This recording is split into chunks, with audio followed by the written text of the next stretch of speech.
Hey y'all, it's the Handyman Gamer, and today we're working on my 2007 Chevy Trailblazer dealing with the P0014 code. Now, for you that don't know, if you've done some research, that's probably how you ended up at this video, because it says variable timing selenoid is the most likely cause of that. That sucker is this right here, and I've dealt with it in the past, but I'll talk more about that while I'm working, because I know you're here to see me fix it.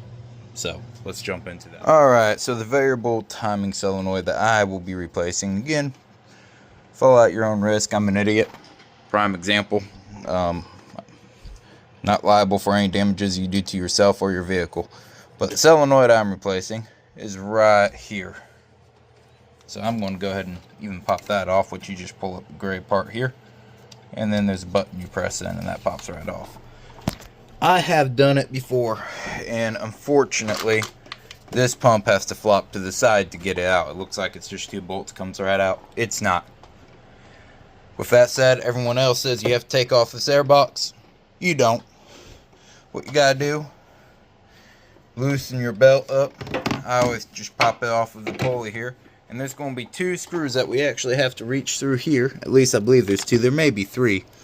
We'll get more into detail there.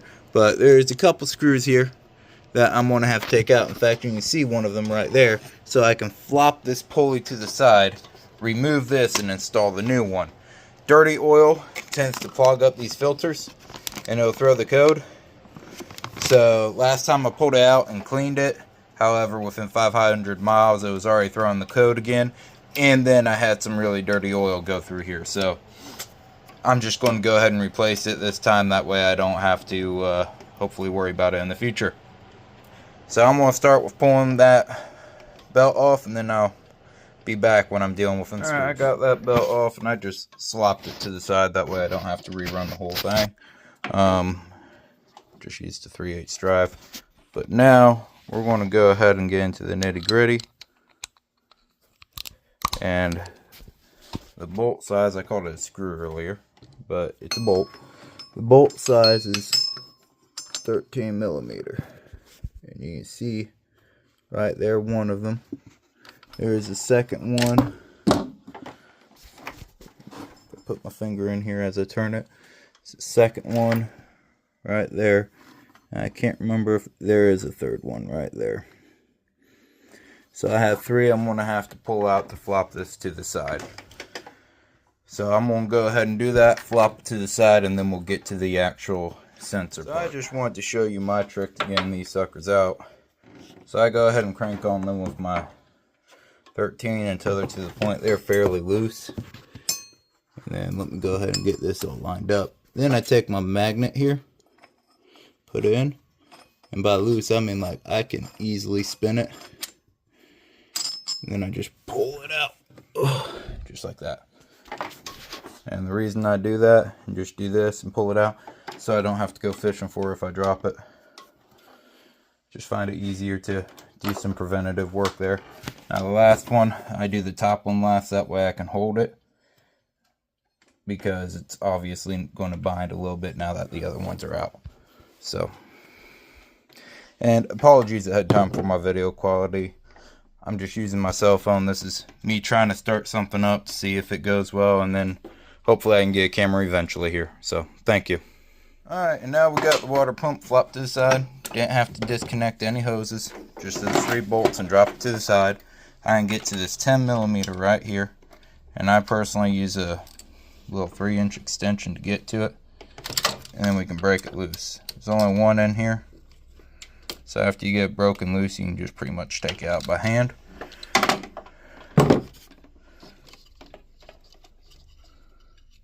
As far as the nut goes, or the bolt. Sorry. I'm using all sorts of wrong terms today. I called it a sensor instead of a solenoid. Oh my goodness.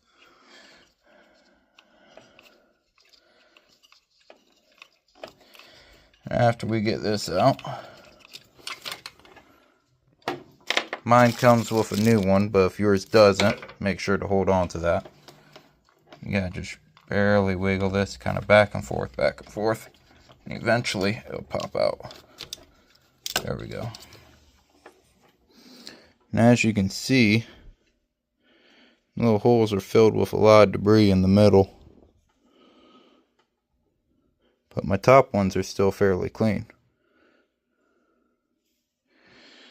But it did definitely clog up. So this clogged up probably from the old oil that was in it, but I was having the code before my oil got really dirty. So I do think it is actually the solenoid. This thing looks, there's your part number on it. This thing looks like it's been in there for a while. So we're going to go ahead and put in the new one. We're going to check that out. There's a little debris there. We'll just clean that up before we put the new one in. Alright, so here's the new unit. We'll go ahead and slide that in. Now, I'm not going to lie. I bought the El Cheapo. And there's my magnet set. So if you know where those magnets are from, you know where I got it from. But they do the job. Usually. Now after you get this in, you just want to make sure you get it pushed all the way in flush. And then you get your screws started, which I'm going to put down the camera for that. Get this screwed back in. And then we'll be back. Alright, so this is in. I actually ended up taking it back out and oiling up that ring because I forgot to do so before putting it in. But it is in. Went ahead and plugged back in my sensor. It's nice and tight. It's good.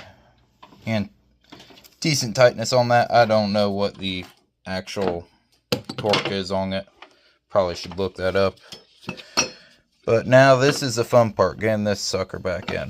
This is what I struggled with the most last time I did this, and I found the easiest is try to start in the opposite order, get that top one in, and then work your way down. And actually what I do is I put the screw all the way in this top one, and then try to take it back here where I can see it and line it up. But it's a two-handed job, so I'm going to go ahead and do that and let you just use your imagination of watching me do that.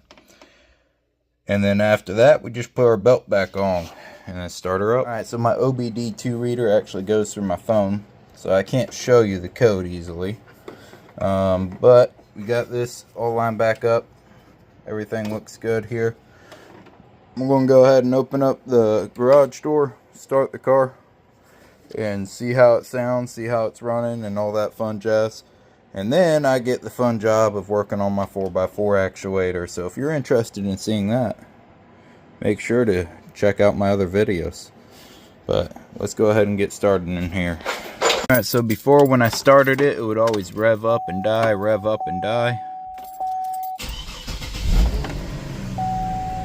So let's see how it's doing now. Check engine lights off.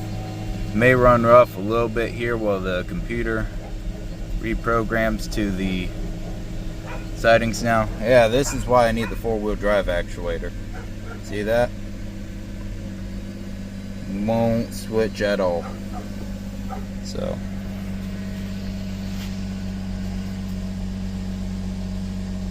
anyways, looks like we're good. Only wait to tell us to drive it around and give it some time. But before we do that, I got more maintenance to do. It says the 07, and as you can see, I have 175,320 miles on it. And honestly, there has been some major maintenance on this vehicle. I had to get the transmission rebuilt in it because the line, which is a heavy fail point in this vehicle, evidently, according to the guy I had the transmission rebuilt from, popping off and spilling fluid all over the ground. It's a common fail point, and that's not fun. So I had that rebuilt and that issue hopefully dealt with. So hopefully I can get, 250,000, maybe more miles out of it. That's what I'm going for. We'll see. Hey guys, if you enjoyed that video, make sure to like, subscribe, and follow. And we have more on the way. In fact, I'm about to crawl under the car and get working on the next one. See you then.